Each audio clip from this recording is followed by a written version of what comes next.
society won't change unless society knows. And that is the wonderful intellect of these traffickers. They're smart people. They have designed this thing so that we are either too scared, think it's irrelevant, think it's something else, or don't even believe it's there.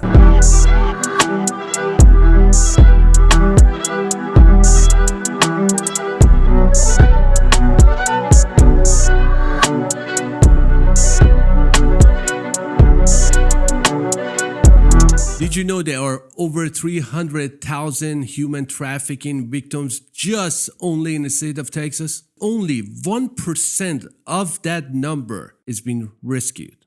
So today I have Reid, the founder of redM, and we're going to talk about human trafficking. We're going to talk about how we all collectively we can prevent human trafficking and educate the mass. He's been doing a fantastic work across the United States, especially in the state of Texas, to fight with human trafficking. David, welcome to the show, my friend. It was amazing attending your event today for redM. It was very educational. There's a lot of people, a lot of bright people that are trying to really help to take this mission, as you said it, movement to the next level. Okay, David, you and your daytime job, you're a tech guy, you're a CTO, CMO, that's very demanding. That's very demanding. How did you start with that? What was the story? What happened? Well, it was my wife. So this is what went down. My kids are in their mid to late teens. I'm from Scotland. My wife's from California. In my mind, children leave at 18. Didn't happen for me. In my mind. And I can see that my wife is not on that page.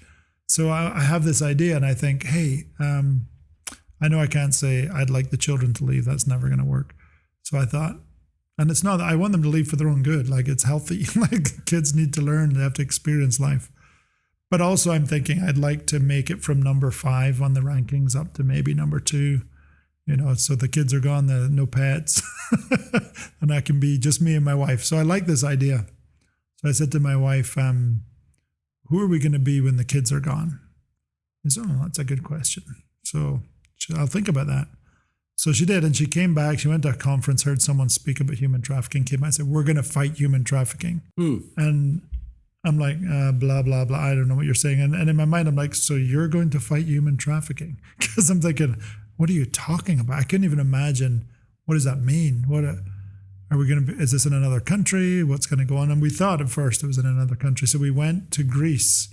My sister lives there, and we went to visit an organization there who were one of the larger kind of recovery organizations at the time.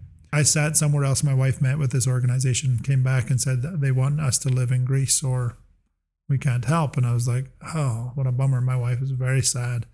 Came back to Houston. And there was a news article about a 14-year-old being trafficked. And so we were like, So my wife found that lady. In fact, it was Dottie Laster, who you met today. Yeah. And she started doing undercover work for Dottie and case work and undercover work. And so she was trying to, because in Houston, nobody was talking about trafficking. Is it one of the biggest ports too for human trafficking? It's definitely in the top of the country. So anyway, she started doing that. Then one day I was off to work and she said, hey, I'm going to pick up a client from the airport, but it's okay. I have a police escort. And I was like, you have a police escort? Well, why? Well, because the people behind this are the cartels. Like, this is not small. There's nothing small time about trafficking. And I'll need protection. And I was like, I'm not comfortable anymore. I'm traveling around the world all the time. So I'm like, you're doing your thing. But so, I don't know that that's what we should be doing. And so we kind of changed our work that we were doing. We started to house people who've been through recovery already, and they would come live with us for transition. And then she started working in a recovery home, supporting them, and she was on their board. We would do art classes, or we do different things for people at the house. And she was doing that for a number of years. And then one year they asked, would I go on the board? And she was going to come off. I was going to go on. I was like, okay, I guess. I didn't really want to, but I'm like, okay. My first day in that board meeting, I was like, oh, nonprofits. Like you kill me with just the.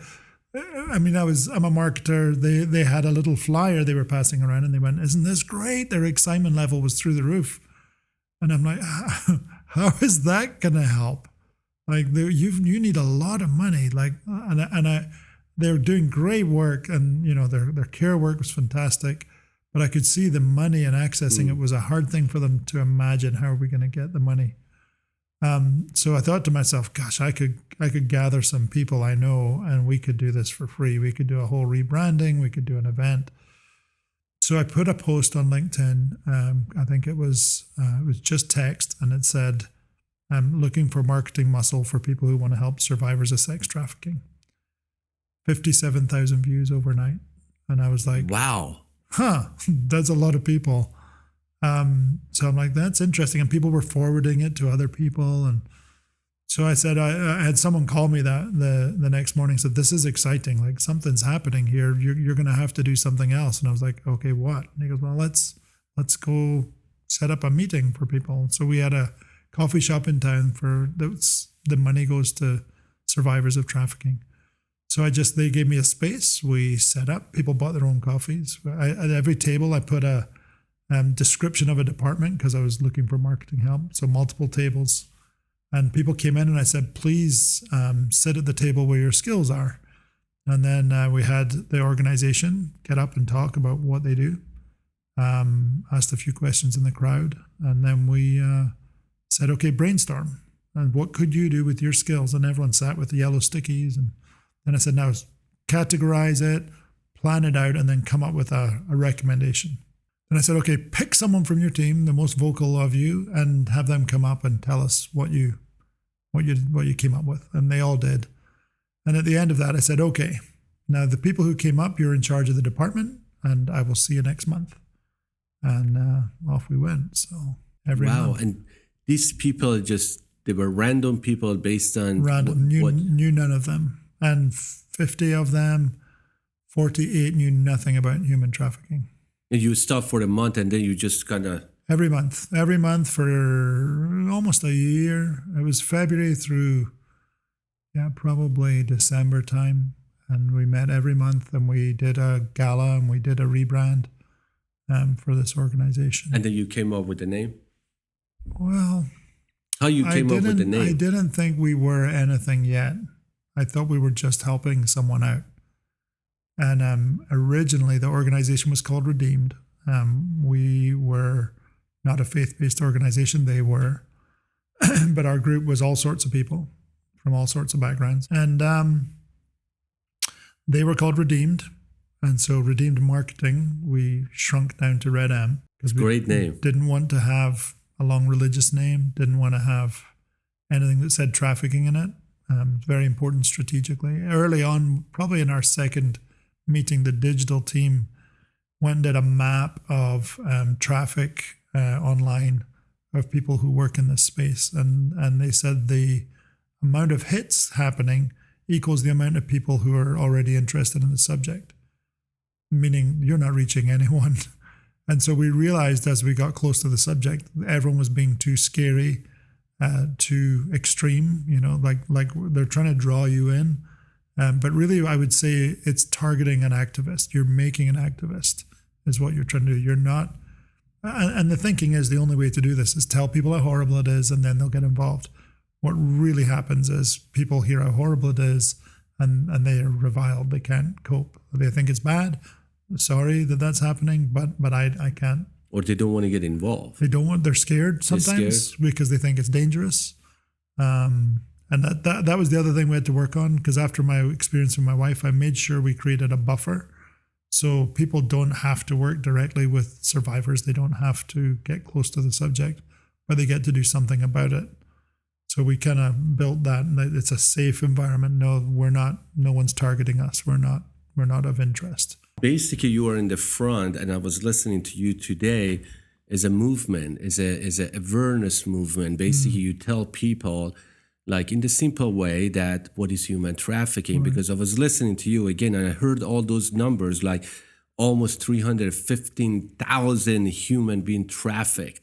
in in Texas. Texas. Yeah. And then only 1% Yeah. is Rescued. exited.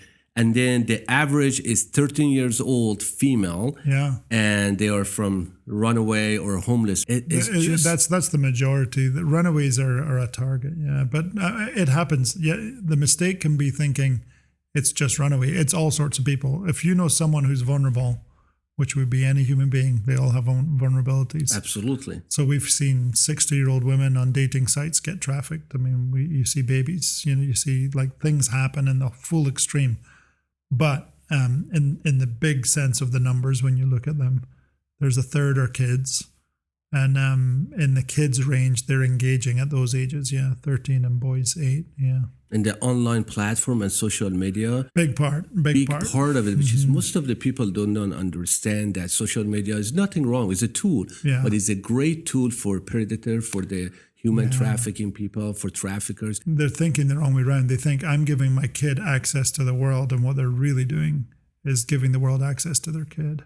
And those people, they're not like a ugly, they are normal people that in your eyes, sometimes you think, oh, it can't be, that guy can't be a trafficker. It's shocking because you find all sorts of people are traffickers, from kids who are trained to traffic other kids. And they do that in a method of either they have them exposed to something and they say, now this will happen again unless, or they'll have a sibling and they'll force them through something. I'll do it again to them unless you do this. And so they get them so they can be inside through kid networks. And so they'll use kids to traffic kids. But the things like boys and gaming systems is the prime access. Really? And everyone's like, well, my son's on gaming systems. Well, I hate to tell you, but he probably could tell you about someone who's either reached out or is already building a relationship who's older, And as you said, the vulnerability, the kids usually are vulnerable, and these people, they start grooming them. Well, and kids are trained that adults are people you listen to, because in their home or school, and it's adults that you're listening to. So, and adults are not giving you the same attention that a trafficker might, and when someone's reaching out to you and expressing connection and interest and they've read up and they've listened to either you online gaming talking about your life or you posting, that's all material for them to manipulate you. One of the numbers was very interesting for me, was 4,000 animal shelters and 529 places that the victim can go and 529 beds. 529 beds. In the That's US. Stunning. Like, how that can happen. How can animals be more cared for? And what is the problem, you think? We're not paying attention to human being? Our own thing, or the big picture is human trafficking as a large, let's call it corporation, is targeting all of us to have us not see what trafficking is. And so all their methods, when you watch it, what they're doing is trying to go, how could this look like something else? So the massage business is a perfect setup for them. Everyone who's watching and listening to this probably tonight will drive past at 10 o'clock a massage business with a light on. At 10 o'clock, they're doing massages, still open. So what we've done is that's a perfect ruse to hide, trafficking. It looks like, well, it's just a local massage business, and there are good ones. Those things exist, but they're using that network. And particularly to run brothels in your neighborhood. And that's been going on for a long time. And the police often know about it. They often, well, if they do a bust, which is rare, they'll arrest the girls. But they're the victims. Yeah, but they don't. The police have to be educated. So often they're not. And if you've believed that prostitution is something that people choose because of some reason, once you get in your mind that that's something someone chooses, or this is a victimless crime, that's the messaging that they want. And even the underage kids, they'll teach them to say they're 18. They'll teach them to say they like it, to say they have a job, or that they're going to college, and they're trained to give messages and to give experiences, and so it all looks like nothing's happening here. And people don't want to see it. It doesn't seem. Runaways are the classic kids. Oh, your kid's having a problem. Yeah, got in with the wrong crowd, and then one day they left. I don't know where they are. Often that's trafficking, and they're using a mechanism that we're used to. Oh, a troubled kid, that's a sad thing. Got involved with the wrong crowd. Yeah, I understand. And so they've used things that we've seen in society, and we've kind of gone, well, that's unfortunate, but we don't think that's trafficking. I was talking to one of the victims, and she says that her daughter that got into the strip club at age 16, 17, how could you hire a girl at that age in a strip club and human traffic and make her money handed to you and just do that? And there is how we are not catching that as just a labor law or whatever it is, or who's running that establishment. Texas, they moved the law up to 21 for strip clubs, but it doesn't change 14, 15, 16-year-olds being in strip clubs.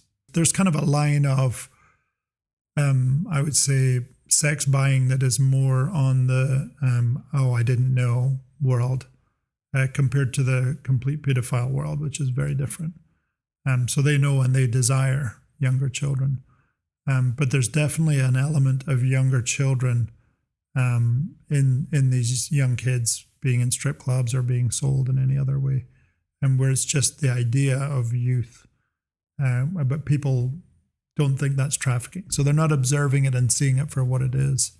Even the idea that someone is trained, often when we talk to men who have been used to being in these environments, you kind of go, did you not notice the story was identical over and over and over again?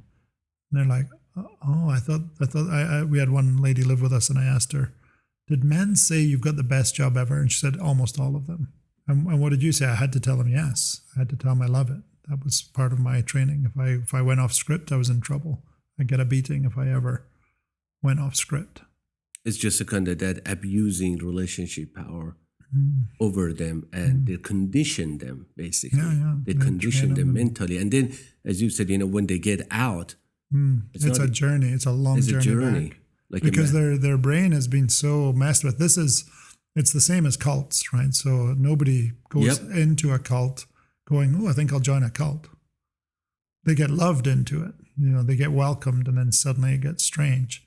The exact same thing that happens. And so the same as the deprogramming of someone who's been lied to, but it's Stockholm syndrome. It's a lot of very complex brain work that's going on. A lot of us, like my friends, they think that when we talk about trafficker, they imagine this like a ugly guy, this very thing, but that's not a definition of trafficker. Trafficker can be an organization, can be an individual, can be a massage place, can be a strip club, can be somebody that is start this and attract those individuals and then send them through the system, their system, and they start making money. Well, it looks, and so for the individual, it feels like something is happening to me in my life because I chose it. Those words of I chose, it's really hard to get it out of their system. Oh, this is my life. Yeah, well, they do it on purpose. They'll manipulate them to, I chose to go to a place with this guy. Well, you never chose. Yeah, I did. I remember choosing. Well, because that's the actual brain activity that's really important.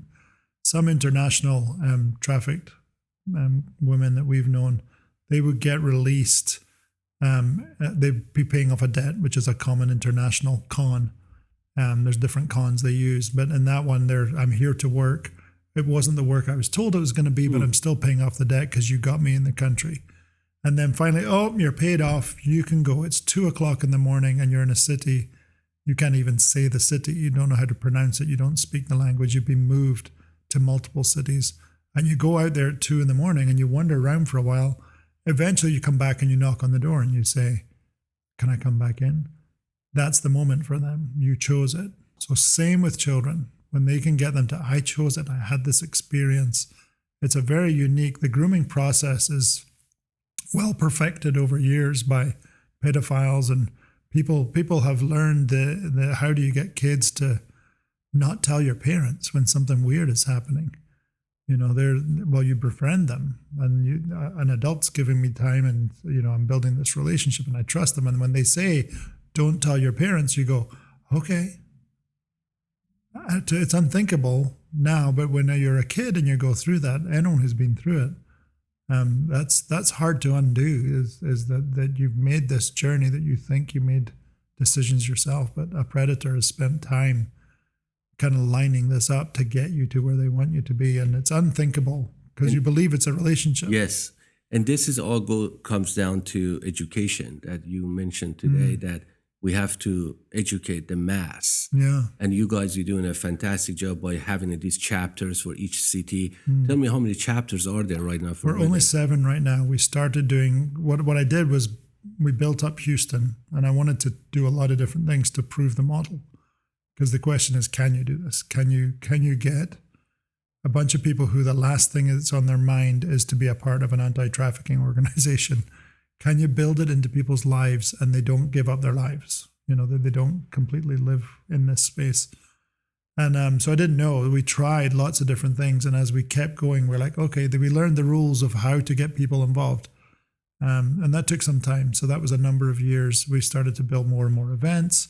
We started to work out, when do people burn out? We don't want them to burn out. We want them to just have. So we created as many rules as we could that meant people are free in the space. So people can sign up and they go, this is too much for me. Great. We'll stop doing whatever it is. So purposely, the whole system has no employees, no need for money, no buildings. It was very interesting because today when you mentioned, I have been to so many nonprofit events, fundraising. I didn't feel fundraising. I felt education. I felt, let's all help each other and help the organization aftercare, after the event. Basically, you are the flag holder. You are the, a redM is just, hey, let me educate you. Here's a potential possibilities to help against human trafficking. That's what I felt. And it was very good that the moment you go there, do they need my money? No, I don't need your money. Yeah. And that's the our base strategy. message. Yeah. I haven't seen it anywhere. No, and I mean, I'll never forget the first time I said it to a corporation, because they're like, okay, you've got in the room what you got. And I was they were waiting for your pitch. Yeah. And I said, well, let me say first, I don't need your money. Wow. They all leaned forward. Really? What does that mean? No one's ever said that to us.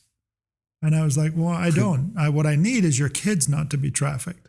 So powerful. And a purposeful message. Because when I turn up to anyone who has money or access to any resource, they are constantly approached by people. It's just what happens, because I know who you are. I know you have money, or I know you're in a company that has money. So I'm going to say, and as soon as you feel it, because I'm that person, like I'm in a corporation, people are always, I'm at a senior level in a large organization, people are always trying to get something from you, always. So your life is that. So how do you get someone's attention? It's got to be in Maslow's pyramid. I mean, you have to be in the what stuff do I really have to care about? I'm not talking your charity brain. I've got so much stuff, I probably should be giving some of it away. I'm not talking about that. I'm talking about, I don't want your grandkids trafficked. Well, I don't want them trafficked either. How can we prevent that? Yeah, and that's all I want. And I'll take your money, because if that's all you've got, the most wealthy, busy people, it's actually great. Okay, it's just money. I'm glad, because I heard you were a volunteer organization. I'm like, yeah, we are, but you don't have time. But you can give money, or you can give access to employees, and we had a kind of C-suite group we sat with, and they were all in. The CEO had come to one of our dinners for an ad campaign that we're trying to get funding for. And he'd come out and said, I want my whole team to hear this. So we sat and we talked with the team, and they said, okay, great. What do we do next? And I said, well, I'll tell you what people do. They put out videos to train employees, but it doesn't work, because you're doing that all the time. And videos to employees is people trying to pass a test. They're not really listening to the details.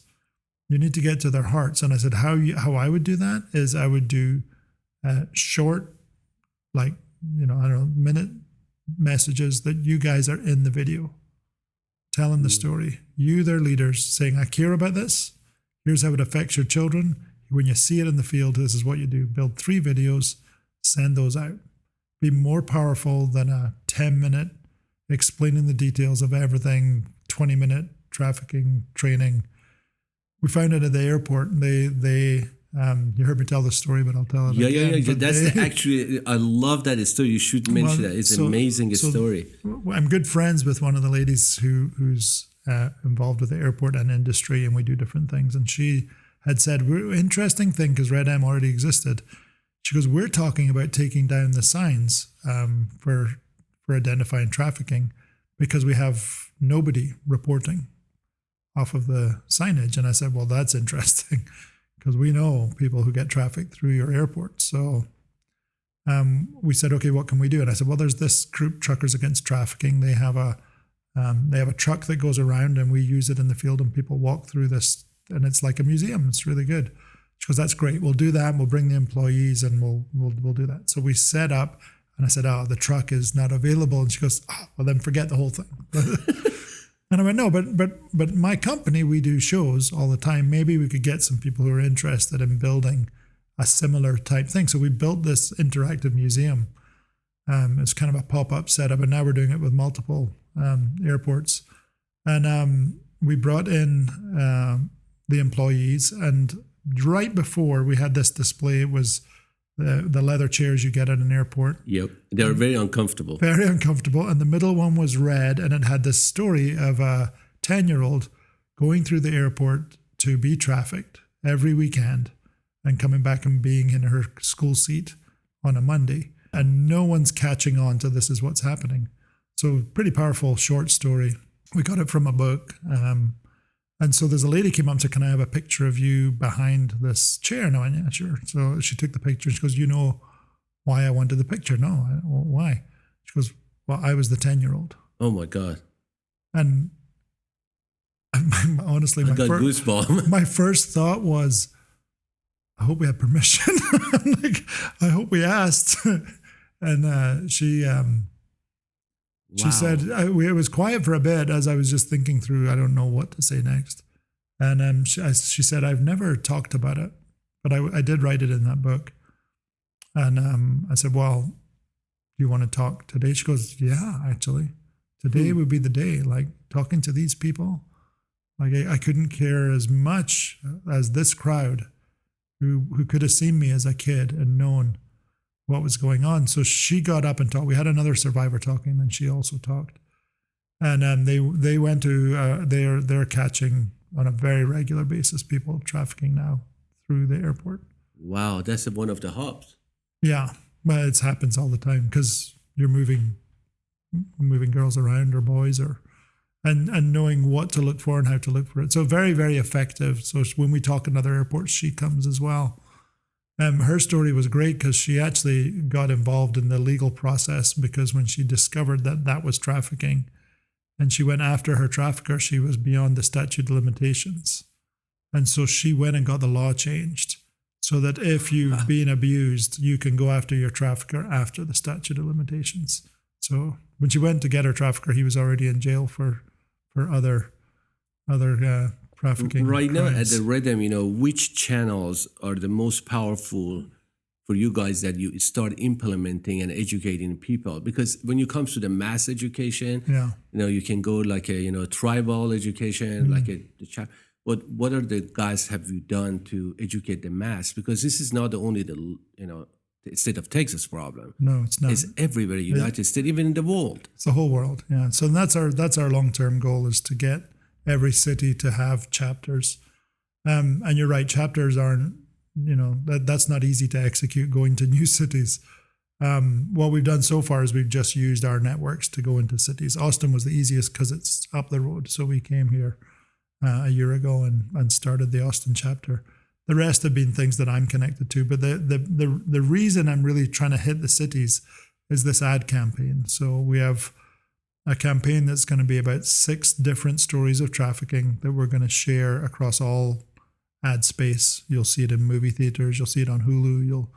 And it's like a 60-second kind of shock without, you're not seeing trafficking, but it's trafficking. Yeah, I saw one. It was amazing. Yeah, today. so it's heart, your heart's going immediately. Because when you open that scene, you're like, what's the dad doing is your first thought.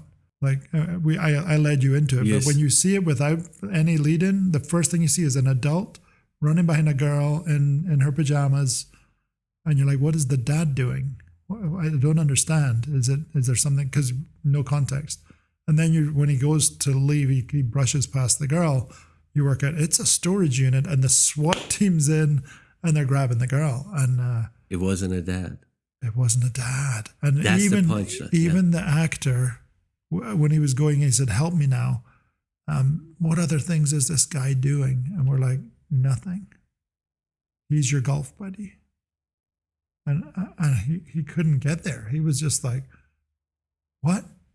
Yeah, that's who's doing this stuff." I think that's what people don't understand. It can be a normal people around you, even your neighbor. So it's powerful. So the goal is we're going to build these. We're also working on a 7-minute, more educational, what is redM, how does it work, storytelling as well, because people will watch stories. And we realize that there's all these movies you can watch on this stuff, but the people who watch it are the people who want to watch it.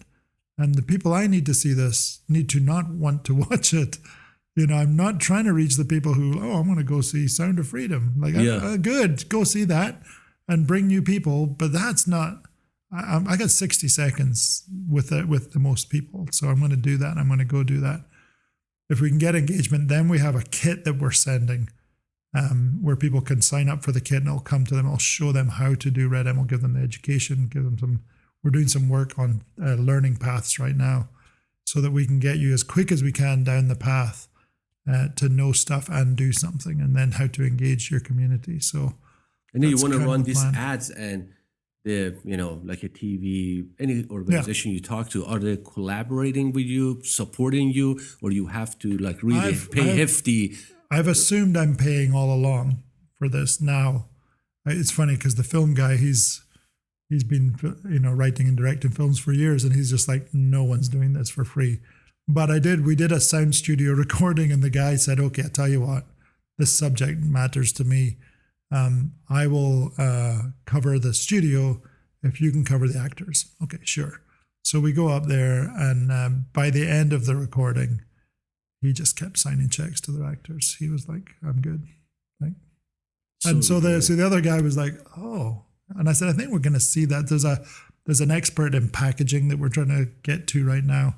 Seen his work before, and I want this package to be moving and almost like Apple style packaging, like where it just feels good, And so we're just getting to him right now, and the person who's bridging is actually a professional kind of storytelling, expert who's looking at the learning process. And the package is targets anybody who follows on. You see the ad, you go to the website, you order one for you, it comes to you. And then you can learn, what do I do next? How do I do that? How do I learn? How do I engage people? What tools do I need? And so that allows that. I mean, the simple tool we've started with is a redM cup. And so people who have the cup post it. And it's really great advertising because it's #RedMonday. #RedMonday, you're seeing people and you're seeing the redM logo every Monday. There's people who know it and don't know what it's about. So I mean, hey, how's red going? They don't even get the M. How's red going? Because they see the red cup and they see the word red, and they know it's something, but they want to know more. Oh, the first time I was introduced to that organization, redM, I was very curious. It doesn't sound like a nonprofit. It doesn't sound like doesn't look like, doesn't feel human like trafficking. No. I thought it's a tech company. Yeah. It was just, and then I started digging and reading. I said, and it was a great icebreaker, when you go and dig it out. It's on purpose. I mean, that's the idea, is use our skills to get to people, because I was that person. I didn't want to know. I didn't think it could involve my kids. I didn't think, I didn't, even when I started watching this stuff early because my wife wanted to know more about it. And it was too much. I'm like, I didn't even want to look at the screen when I was, a 13-year-old girl, and my daughter was 14 at the time. It's hard. And people have had various forms of trauma in their life, and your stomach turns. For some people, it's the beginning of learning something may have happened to you. So I've learned with men when I talk, a lot of men will say, well, everyone's kind of had sexual abuse, haven't they? No, I don't think so, have they?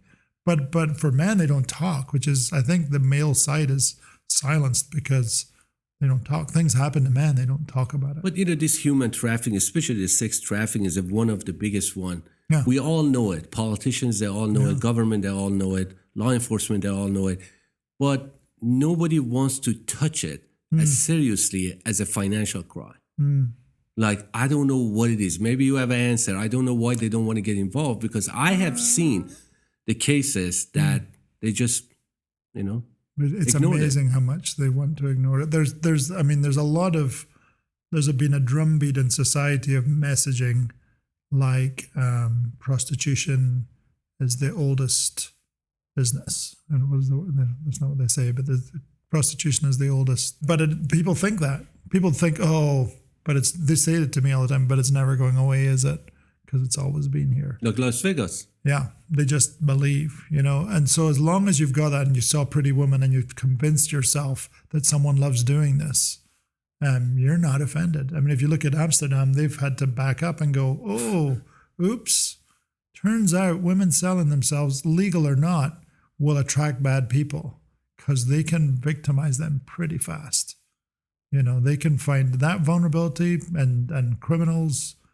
It's a natural. Even when people think they're going back, I'm going to go back, which a lot of the survivors, about 80% because of the brainwashing factor, go back because they think it's where they belong. And they've been messaged for a long time. You don't belong out here, you belong here. They go back and they think, I'm just going to do it. I'm going to be a renegade. I'm going to not have a pimp. And it doesn't take much time. Some of them, I was hearing that, Tony was saying today that some they go out in the recovery and sometimes they go back. Yeah, that's what I'm saying. To go back to it. So when you do trauma-informed care, you switch that percentage. So it's 80%. If we went and rescued everyone today, within a year, they're all back being trafficked. That's because they were programmed from a very early age. Because it's funny, people are like, well, I don't know. I'm pretty sure the person I'm seeing is 21. Well, I wonder where their story starts. Because I can tell you most cases I don't know cases. Maybe I know one case. But most cases are childhood, teenage, 13, sometimes abuse at 4. There seems to be a 4 and a kind of 13. People who were child trafficked, usually it's in that they were in the little kid trafficking. That's usually really early, but it's a wild subject, and so learning to not get deep in it and just keep people shallow enough that they do something. I think that's the secret, because I think that's when, back to your question, why do people not do something about this? Is that they believe it's there and there's not much you can do about it because it's life. But you and I, but it's a hard subject. Can do something. Oh, of course. That's what you are here. That's what you create redM. Right. And the job is, the best comment I had that really guided me was in the first meeting of redM. 50 people in the room, only 2 people knew about trafficking, everyone else didn't. So I asked the 2, how do you know? One of them said, well, I'm a wiretapper for the FBI. And I said, well, that's interesting. So why are you here? Because every day I'm told I find drugs and guns and gangs, and that's really interesting. But when I find human trafficking, I'm told leave it alone because no one cares about that. And that's the why that is really hard for people, because you and I were sitting here, well, why aren't we doing so? Why isn't someone they know? Well, because politicians aren't really bad people. You can argue that one. Maybe they are, maybe they're not. But their main job is to get voted for. And that's done by following the crowd. In the US, we have some great lawyers who work for some wealthy people. This is, I think, the fight that is not going to stop. And, we all need to do it. Yeah. Whatever we can. And I think you're right. My thought is, if anyone can just learn a little bit, I always go for, let me help you protect your kids and then have a conversation without depressing people. Just learn how to talk about this a little bit. When people get into the big numbers and they want to tell the horror stories, it's too much for most people. So it's really a marketing job. How do we get everyone in society to say, this is in my top 3? Like, there's things I care about, and it's in maybe it's number 1, maybe it's I don't care. It's top 3, because that affects politicians, because they don't, if you're not on the subjects that people care about, then, society won't change unless society knows. And that is the wonderful intellect of these traffickers. They're smart people. They have designed this thing so that we are either too scared, think it's irrelevant, think it's something else, or don't even believe it's there. We're just trying to ignore it because how many ads have you seen for Coca-Cola? So many. 473. 400. I don't know. I don't know, but so many All ads your you see on the life. Coca-Cola. Yeah. And everybody knows is bad. 21 gram of sugar in each, like a 12-ounce thing.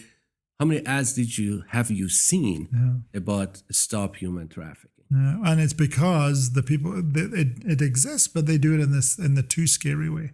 So we've got this. It's a really fine line, but there are some out there. But diabetes is going to kill you. Well, it's funny. What happens is people will love to politicize too. So we're non-political, non-religious, but every time if you get politicians in the mix, it becomes a border issue. Well, we're seeing 80% of rescues are American. So yeah, maybe, but not the big issue. But for the politics, they want to argue this. It is so big because yes, there is a bigger border issue. I always say that it doesn't matter you're a Republican, you're red, you're white, you're Absolutely. blue. It doesn't matter. We all go toward one goal, and what is it? Stop it. Yeah, and this is a society issue. So can we get everyone in society on that same page? What's our common ground? This is a common ground. Because redM is a movement. I love your tagline. It said this is a movement against human trafficking rather than fundraising. Yeah. You guys are not fundraising guys. It took the group because we do a lot of fundraising. We do that. That's a secondary. But it is secondary. So because there was so much work going on in that space. When I told the leadership team, we're not trying to make money here. And the finance guys, well, hold on a minute, because we got a lot of things going on, and there's a lot of money. You just take 25%, is that right? We do 25% into awareness, and then we do 75% into survivors. Yeah, and that's the huge and number. No money coming to us. Nobody's getting paid. No buildings. It's all doing the work. And that's what people worry about with donating. But ultimately, telling everyone we're about awareness, that is the job. And these are all tools. And a byproduct is we fund these organizations. But when I started, I thought we need to fund more shelters. We can't get enough money to fund the shelters. The shelters, as you heard today, they have hundreds of people trying to get in. We're way understaffed. We're way underfunded. So if you tried to say, let's match animal shelters, let's get 1,000 or 2,000 of these. Yeah, we're not going to get there. So the answer has to be society has to change. And we've seen it. Sweden has managed to end for the most part, human trafficking. What they do is they make the Johns public. They just put them up in the newspaper and social media. Here's who it is. And that worked because it was a deterrent. Nobody wanted to be that person. And here we are, we're changing the laws. So now in Texas, it's a 10-year felony to buy sex, but it's not working. But I think it's not a priority in the crime list. No. I can really say this here today. It's not a priority in the crime list. Well, and FBI would tell you, police would tell you, because we've had those conversations, like in our neighborhood, like this is a brothel. Can you do something? Well, what do you want? This is policemen talking to us. You want me to take those girls downtown and not be around for the next day while I write that all up and get that all done, and then your house will get robbed? And so I was like, oh, it's an underfunding problem.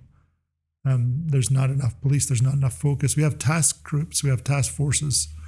But it's too big, and until people are worried about it and expressing it, you're not going to see the police. You're not going to see the FBI. You're not going to see government. You're not going to see the change. So it really is the awareness stuff. It really That's what is. redM is doing. Just That's right. Increase that awareness through different platforms, through chapters, social media, people, organization. And it's not a life-consuming thing. No. It's just, and that's why we think put a cup up on a Monday. Even if people do it once, their network sees it. And that multiplication is really helpful. Where you even can start reposting your LinkedIn post. Excellent. People do that all the time. We're like, we're not protecting these. Just take it and forward, or repost, or absolutely. It will really create a ripple effect. But I am so pleased with what you guys are doing, and I'm so happy that I attended it. Your chapter today, and I would be involved. That I told Tony that let us help you with all your needs that you need. And she's in our backyard. Yeah. You know, and she's doing great work. She's doing a great work I'm because, really impressed you know, with Tony's everybody work. needs that kind of support after that, you know, what happened. Well, and you hear some of her needs, and people in the room are like, well, I could do that. But that was a great feeling that people step up and say. Me too. Like, or I can, you know, everyone can do something, but normally she's talking to people who've come to an anti-trafficking thing. They're already involved. That was a room of people who, this is my first time really hearing about it. And I'm in, like, I'll give you jujitsu classes. Like I'll, you know, everyone in the room, like, hey, how about this? You know? And I think in some level, we're all as a society involved, because I have a kid, you have a daughter, you got a kid. The politicians got a kid, the lawyers got a kid, the cops got a kid. It's something that affecting all of us. Mm-hmm. It's not just the X, Y, Z. Yeah. That's what, you know, we really need to get into it, roll out the sleeves and tell everybody what is happening in our own backyard instead of Texas. And when you get close to the subject, people always say there's some really bad people. And they have a feeling of the majority. And we know from life and being out and not in the trafficking world, there's a lot of good people. There's a lot of good people. There is a lot, and they care. And it's not all about raising money either. No, it's not. It's the skills, it's the talent. The money comes, honestly, and I don't worry about it. I run the whole thing as there's this good thing happening called redM, and we get to be a part of it. And if you're stressing, something's wrong, because people will turn up. Yep. You'll bump into someone. Someone will know someone. Like, things happen all the time. And if it's overstressing, you get more people because you need more help. And nobody has to be burned out. Nobody has to overwork. We all have day jobs, we have kids, and we'll be as flexible as possible, because, you know, we need everyone involved. And the way to do that is make it fun for people, make sure we're doing positive things together. Don't live in the darkness, but celebrate the good, and let's go do something. You know, we have our mutual friend, Juan, when she told me about that, she did the introduction. Yeah. And I was thinking, okay, I want to go to the chapter, I want to educate myself, but how can I contribute to your cause, this movement? I said, being here, you and I, we're talking. Exactly. And this will go everywhere, and we're going to educate you, if you're listening, you're watching, and everybody else, that what is redM, what we can do together to take it to the next level. Yeah. And when we all come together, things happening. Our best setups, I did Midland. We made a film for Midland with 5 CEOs, which was very powerful. And they wanted me to go to the event and present it. And so I literally looked at my LinkedIn contacts and said, hey, who's in Midland? I don't know these people. I'm connected on LinkedIn. And I said, let's who wants to go for a lunch? The next note I get, someone says, hey, we have 4 sponsors and we're limited to 50 people. We have 70 people want to come to the lunch. So, and I fly in late. And so I turn up, and here's this room full of people already eating. Wow. Tell the story. And they're like, we're good. Give us a presentation and we'll start. So they said, when should we meet next? And I was like, I don't know, maybe in January. And they're like, oh no, we're going to meet in a week. I was like, oh, okay. So already they're moving. And so I love that. I love when people just grab the ball and they're like, we got this. I see what you're doing. We're in. Like, we want to do something. In Midland, they have high per capita trafficking. They all know about it.